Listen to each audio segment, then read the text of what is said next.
Hello दोस्तों। हम में से हर किसी ने लैटिन शब्द तो अवश्य सुना होगा।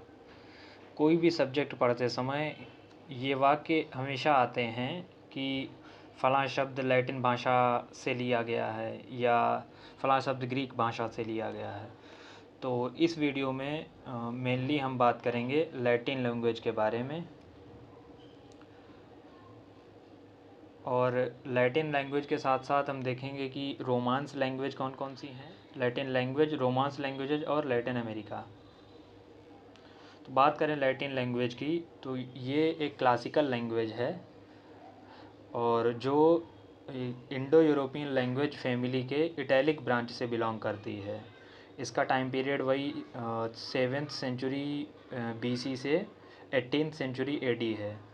और ये इसका ओरिजिन लोअर टाइबर रीजन में हुआ था। टाइबर एक नदी है जो इटली में बहती है।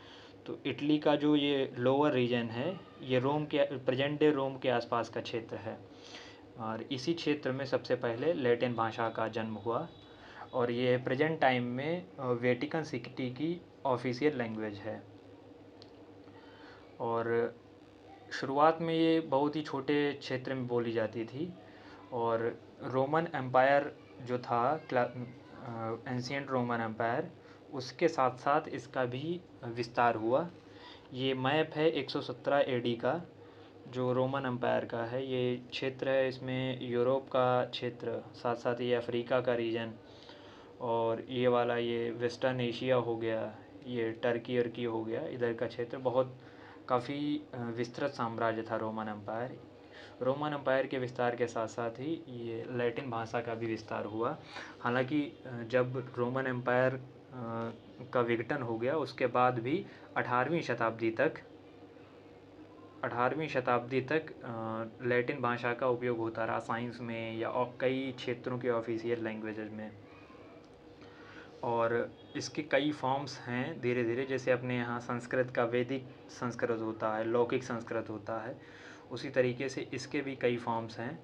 जो सबसे पुरानी लैटिन है उसे ओल्ड लैटिन बोलते हैं, ये सबसे पुरानी है। इसका सबसे पहला कोई डिस्क्रिप्शन है वो मिलता है लगभग 7th सेंचुरी BC का। और उसके बाद में जो इलीट वर्ग था, जो संभ्रांत वर्ग था, उन्होंने जो लैंग्वेज यूज की उसको क्लासिकल लैटिन कहा गया। और साथ ही जो कॉमन पीपल थे या जो लोअर इनकम वर्ग होता था, उन्होंने उनकी जो लैंग्वेज होती थी उसको वल्गर लैटिन कहा गया। वल्गर का मतलब ही होता अशिष्ट टाइप का। तो ये वल्गर लैटिन थी। इसके भी कई डायलेक्ट थीं, कई बोलियां थीं आसपास में। और उसके बाद वल्गर लैटिन के बाद में टाइम पीरियड आता है ये मेडिवल लैटिन का। और उसके बाद जब पुनर्जागरण होता है यूरोप में, तो उस टाइम पे भी लैटिन में कुछ चेंज आता है, उसको रेनेसेंस लैटिन बोलते हैं। और फिर उसके बाद में न्यू लैटिन आता है और अभी कंटेम्परेरी लैटिन है जो अभी भी कुछ जगह यूज होती है।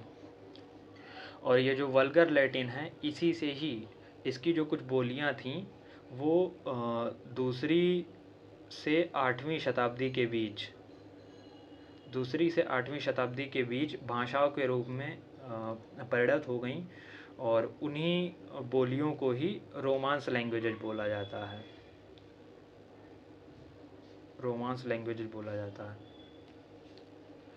तो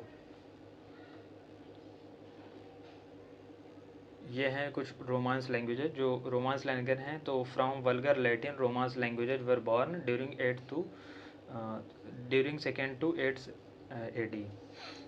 तो ये डिस्ट्रीब्यूशन इस मैप में दिखाया गया है कि रोमांस लैंग्वेजेज का कहाँ कहाँ है। तो उसमें रोमांस लैंग्वेज में मुख्यतः वही स्पेनिश हो गई, पुर्तगीज हो गई, और रोमानियन हो गई, या फिर फ्रेंच लैंग्वेज है, और सार्डिनियन है, इटालियन है। तो ये फ्रेंच लैंग्वेज का रीजन है। ये स्पेनिश है, पुर्तगीज यहाँ बोली जाती है, और इटालियन तो सिंपल है कि इटली के आसपास बोली जाती है। ये रोमानियन लैंग्वेज का क्षेत्र है। तो ये इन ही लैंग्वेज को रोमांस लैंग्वेज बोला जाता है। रोमांस लैंग्वेज जो मुख्य रोमांस लैंग्वेज है वो फ्रेंच है, स्पेनिश है, पुर्तगीज है, इटालियन है और रोमानियन है। अब देखते हैं कि लैटिन अमेरिका क्या कौन सा रीजन है। तो लैटिन अमेरिका सिंपली वो क्षेत्र है, a region where Romance languages are spoken, जहाँ रोमांस लैंग्वेजेज बोली जाती हैं। हम सभी जानते हैं कि 15वीं-16वीं शताब्दी के बाद से यूरोपियंस ने जाकर के अमेरिका पे कब्जा किया, वहाँ अपनी कॉलोनी स्थापित की। तो वहाँ जाकर के उनकी नेटिव जो जनजातियाँ होती थीं उनका दमन हो गया, और अभी यूरोपियन लैंग्वेजेज ही यहाँ बोली जाती हैं। तो इस क्षेत्र में ये हो गया, मैक्सिको है, क्यूबा हो गया, ये जितना भी वेस्ट इंडीज़ वाला पार्ट हो गया इधर वाला, और ये यहाँ से लेकर के अर्जेंटीना, ब्राज़ील, ये पूरा जितना भी दक्षिणी अमेरिका है, ये सब लैटिन अमेरिका के क्षेत्र के अंतर्गत ही आ जाता है। धन्यवाद।